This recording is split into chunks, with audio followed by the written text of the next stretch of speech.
స్మృతి పురాణానాం ఆలయం కరుణాలయం నమామి భగవత్పాదం శంకరం లోకశంకరం బ్రాహ్మణో మమ దేవత. పెద్దలందరికీ నమస్కారాలు తెలియజేస్తున్నాం.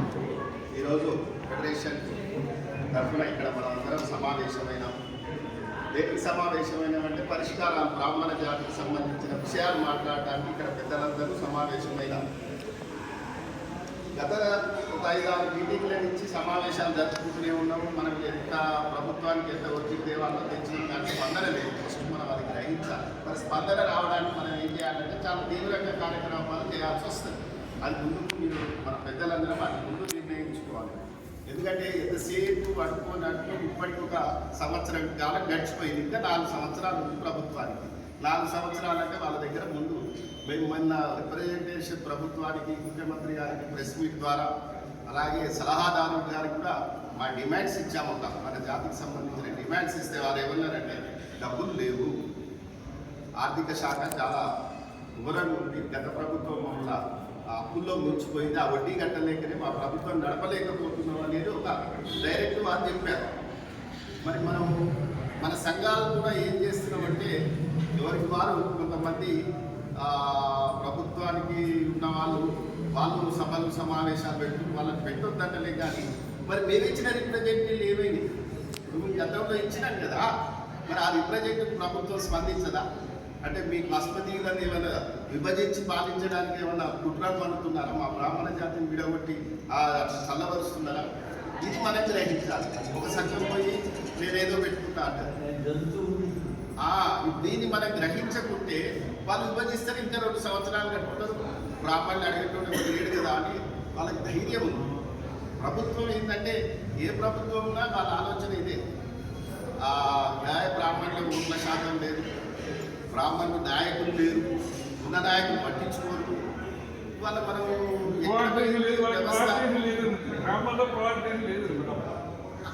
ఏ కులంలో లేదు, బ్రాహ్మణులు ఒక్కటే కాదు, కొట్లాడుకుంటున్నాయి. కానీ మనకు ఆ పరిస్థితి లేదు. మేము ఇప్పటికైనా మేము ప్రభుత్వాన్ని ఏం డిమాండ్ చేస్తున్నామంటే మీరు విభజించి పాలించకండి. ఎవరు పిలిస్తే వాళ్ళ దగ్గరికి పోయి అక్కడ వాగ్దానాలు చేయడం ఇవి కాదు. మాకు కార్యాచరణ ఇవ్వండి, మాకు ప్రత్యక్షంగా ప్రకటించండి. ఏదో సభలకు పోయి అక్కడ ఏదో మాట్లాడమనేసరికి 4 మాటలు మాట్లాడొస్తారు, రేపిస్తాం, మాపిస్తాం. ఇంక 8 సంవత్సరాలు మాకు తక్షణం ఈ అసెంబ్లీ సమావేశాల్లో ప్రకటించాలి. కార్పొరేషన్ కార్యాచరణ తీరాలి. లేదు అంటే మేము మన త్వరలోనే ధర్నాలు చేయడానికి ఉన్నాము, ఉద్యమాలు చేయడానికి మా సంఘాలని రెడీ ఉన్న వాళ్ళు సంతకాలు పెట్టండి దయచేసి. నేను ఎందుకు కఠినంగా చెప్తున్నా అంటే ఇట్లా గడుచుకుంటూ పోతుంది. మన పిల్లలు అన్యాయం అయిపోతుంది. ఇప్పుడు ఏ కార్పొరేషన్ అన్ని కులాలకు ఇచ్చారు, మనకి ఎందుకు ఇవ్వలేదు? మనం ఏం పాపం చేసాం? మనల్ని గౌరవిస్తున్నారని అంటున్నారు, మీరే అంటున్నారు మేము బ్రాహ్మణులను చేస్తున్నాము. ఈ విషయాన్ని మనం గట్టిగా మనం ప్రయత్నించకుంటే మనల్ని ఎక్కడున్న వాళ్ళని అక్కడనే ఉంచుతారు, రాజకీయం చేస్తారు, బ్రాహ్మణులను విభజించి పాలిస్తారు.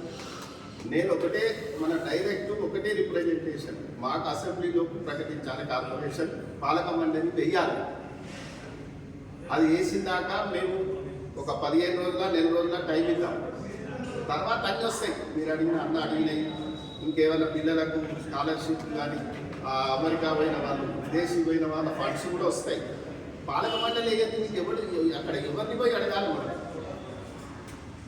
ఇది మన ముందున్న ప్రశ్న.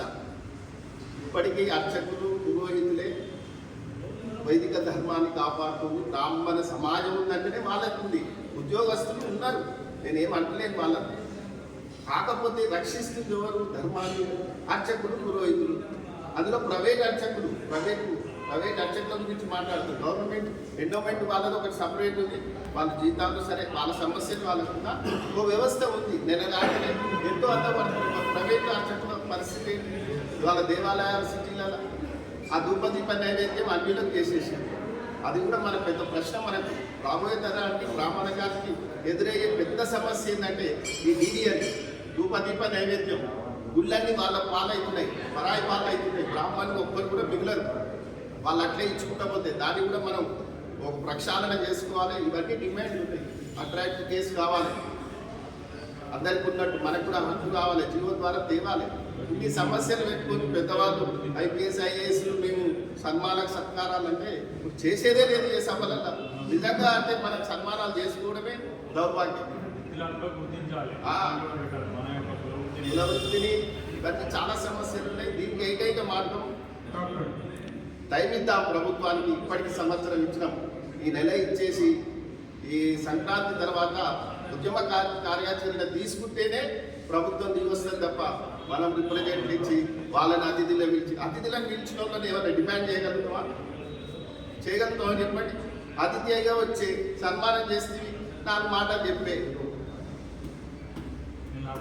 ఎక్కడ పని ఎక్కడ జరుగుతుంది? దీన్ని మనం తీవ్రంగా ఖండించాలి. మేమైతే ఒకటే లైన్ తీసుకున్నాం అన్ని సంఘాలు. ఇప్పటికీ మనకు ఫెడరేషన్లో 50 సంఘాలు ఉన్నాయి. ఆ సంఘాల ద్వారా మనం ప్రయత్నం చేద్దాము. ఇక్కడ ఎవరికి ఆ పదవికాంక్ష లేదు.